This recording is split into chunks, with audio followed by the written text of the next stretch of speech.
Let's mic आज का अखबार। नमस्कार, लेट्स माइक में आपका स्वागत है। आज का अखबार के साथ मैं राखी जैन। यहाँ हम देश दुनिया के सबसे बड़े और विश्वसनीय अखबारों से चुनते हैं वो रिपोर्ट जो सिर्फ खबर नहीं, आपकी समझ और सोच को गहराई देती हैं। द न्यूयॉर्क टाइम्स में प्रकाशित लेख में लेखक डेविड ब्रूक्स ने आज की दुनिया में बढ़ती तानाशाही प्रवृत्ति को भेड़ियों का मौसम कहा है। वो कहते हैं, हर युग में कुछ नेता आते हैं जो खुद को रक्षक बताते हैं, लेकिन असल में वो समाज को डर, गुस्से और असुरक्षा से नियंत्रित करते हैं।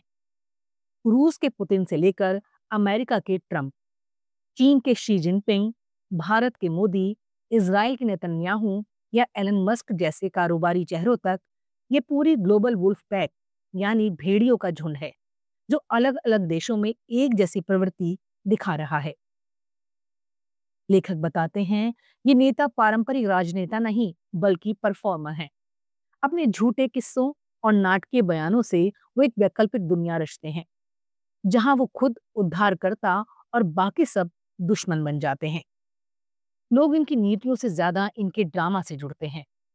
उदाहरण के लिए ट्रंप और पुतिन अपने समर्थकों को ये एहसास दिलाते हैं कि अब वही ताकतवर हैं जो पहले अपमानित थे।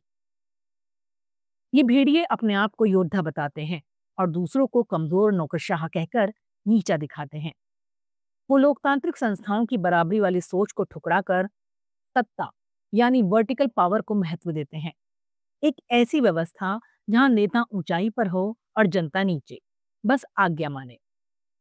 ब्रुक्स लिखते हैं, ये नेता डर और असुरक्षा का फायदा उठाते हैं।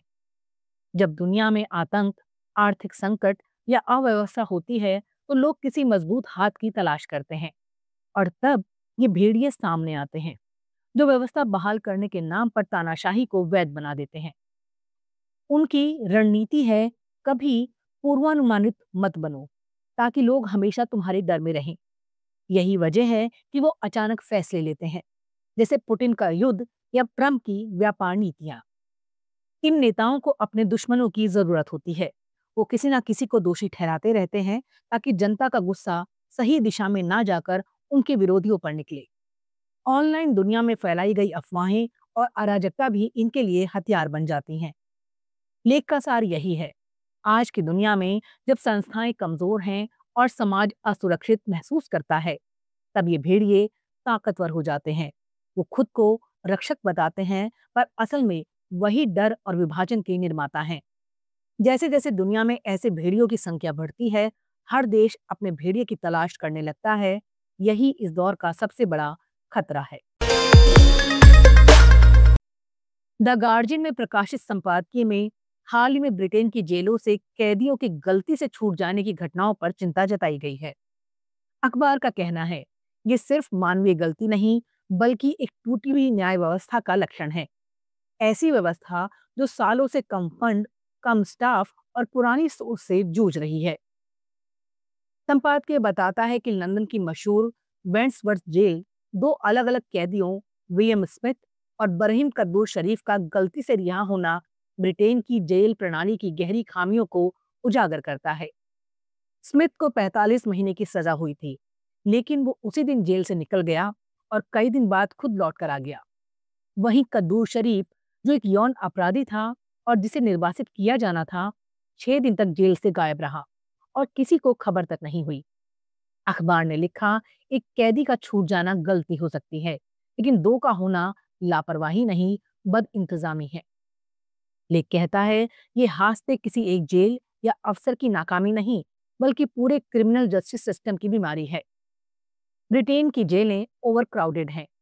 वेंट्सवर्थ जेल अपनी सुरक्षित क्षमता के 166% पर चल रही है। जेल स्टाफ की कमी है, प्रबंधन कमजोर है और पुरानी इमारतें अब बोझ बन चुकी हैं। संपादकीय में राजनीतिक पाखंड पर भी निशाना है। अखबार कहता है, हाँ, अब लेबर पार्टी की सरकार है और न्याय मंत्री डेविड लेमी को जवाब देना चाहिए, लेकिन कंजर्वेटिव पार्टी, जिसने पिछले 14 सालों तक इस सिस्टम का गला घोटा, आज नैतिक गुस्सा दिखाकर कोई पुण्य नहीं कमा सकती। आखिर में गार्जियन कहता है कि जेलों से कैदियों का गलती से रिहा होना किसी एक अफसर की भूल नहीं बल्कि पूरी व्यवस्था की थकान और टूटन का नतीजा है। जब तक ब्रिटेन अपने न्यायतंत्र में पर्याप्त निवेश नहीं करेगा, जेलों, स्टाफ और प्रबंधन में, तब तक गलत रिहाई जैसी घटनाएं सिर्फ प्रशासनिक शर्मिंदगी नहीं बल्कि जनता की सुरक्षा पर खतरा बनी रहेंगी। अल जजीरा में प्रकाशित लेख में अमेरिका और लाइबेरिया के रिश्तों की एक बहुत दिलचस्प लेकिन कड़वी परत खोली गई है और सवाल उठाया गया है कि क्या स्वतंत्रता की धरती कहलाने वाला लाइबेरिया आज फिर किसी और के हाथों में कठपुतली बन रहा है। लेख की शुरुआत हाल की उस घटना से होती है जब लाइबेरिया ने ये पेशकश की कि अगर ट्रंप प्रशासन किसी सेल्वाडोर नागरिक इल्मार अरमांडो अरबेगो गार्सिया को दोबारा निर्वासित करता है तो वो उसे मानवीय आधार पर अस्थायी रूप से अपने यहाँ रख सकता है। सुनने में इंसानियत लगती है, लेकिन लेखक कहते हैं इसमें इतिहास का उल्टा दोहराव छिपा है। दरअसल 19वीं सदी में लाइबेरिया की स्थापना उन अश्वेत अमेरिकियों ने की थी जो नस्ल भेद और गुलामी से बचकर अफ्रीका लौटे थे। यानी ये देश खुद अमेरिकी नस्लवाद से भागने वालों की शरणस्थली था। लेकिन आज वही लाइबेरिया अगर अमेरिका के दबाव में किसी और देश के नागरिक को जबरन होस्ट करता है तो ये उसके अपने अस्तित्व और इतिहास के साथ विश्वासघात है। लेख में साफ कहा गया है कि ट्रंप प्रशासन अफ्रीकी देशों पर दबाव डाल रहा है कि वो अमेरिका से निकाले गए अश्वेत और भूरे रंग के लोगों को अपने यहाँ शरण दे। हाल में दक्षिण सूडान, रवांडा और एस्वातिनी जैसे देशों में भी ऐसे निर्वासित लोगों को भेजा गया है। लेखक के शब्दों में अफ्रीका अमेरिका का नया डंपिंग ग्राउंड बनता जा रहा है। फिर सवाल उठता है, आखिर इन देशों को इससे क्या फायदा? लेख बताता है अमेरिका इन समझौतों के बदले में व्यापारिक रियायतें, वीजा छूट और खनिज संसाधनों में हिस्सेदारी जैसे लालच देता है।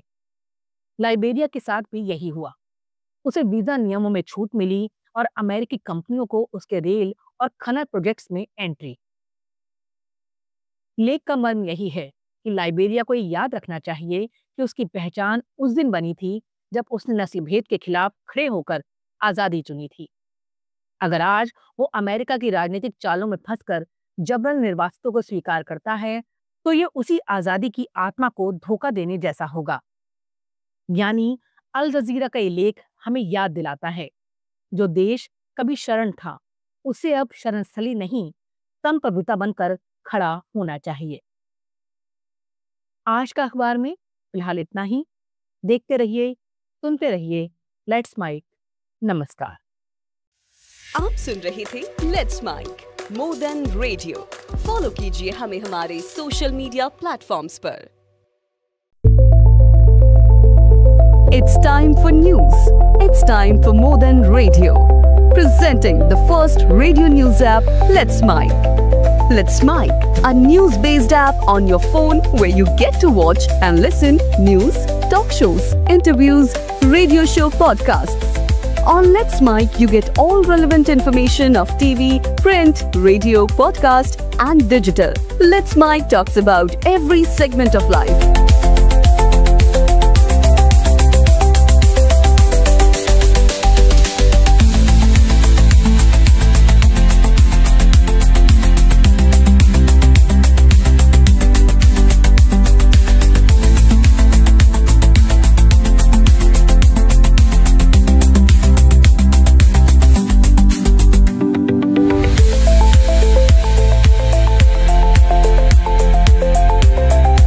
Download the app now from Play Store. Available both on Android and iOS mobile phones.